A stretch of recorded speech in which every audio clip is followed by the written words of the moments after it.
Halo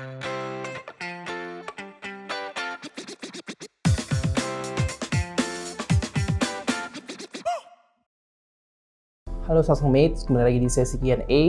Oke, buat teman-teman yang sudah bertanya di chat Zoom dan YouTube tapi belum saya akan jawab dalam sisi Q&A berikut ini. Oke, untuk pertanyaan pertama dari Sarah Fatima. Sarah Fatima bertanya, Kak, apa sih yang harus diperhatikan untuk penulisan kuis di sosial media? Oke, bicara mengenai sosial media, berarti kita bicara mengenai caption ya. Jadi sebenarnya paling penting adalah bagaimana kita membuat strategi dalam penulisan caption. Ketika kita membuat sebuah penulisan kreatif, dalam hal ini caption di sosial media untuk keperluan kuis, jadi sebenarnya kita harus perhatian dulu nih teman-teman, targetnya siapa dan bagaimana bahasa yang akan kita pergunakan. Jadi sebenarnya kalau untuk caption, balik lagi nih, kita harus tahu banget bagaimana targetnya kita. Jadi jangan sampai bahasanya atau caption yang kita pergunakan terlalu kaku, terlalu baku. Jadi let's say misalnya ternyata produk atau brand yang kita tuju adalah produk yang anak muda, berarti dari sisi captionnya harus playful, harus fun. Jadi memang benar-benar represent produknya.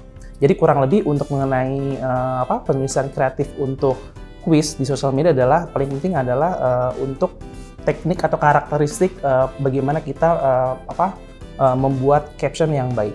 Oke.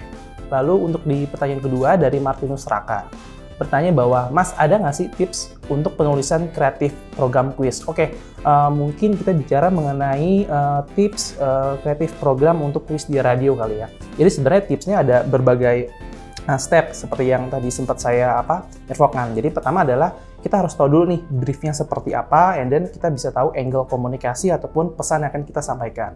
Kedua adalah komunikannya nih. Jadi berkaitan banget dari yang pertanyaan tadi di awal. Jadi kita harus tahu dulu targetnya tuh seperti apa. Yang ketiga adalah tipsnya kita harus membangun konsepnya. Buatlah konsep ataupun ide kuis yang menarik sehingga dapat membuat partisipan yang cukup tinggi. Jadi sehingga efektivitas dari si kuis tersebut dapat lancar. Kurang lebih itu mungkin dua pertanyaan yang bisa saya jawab di sesi Q&A berikut ini. Terima kasih.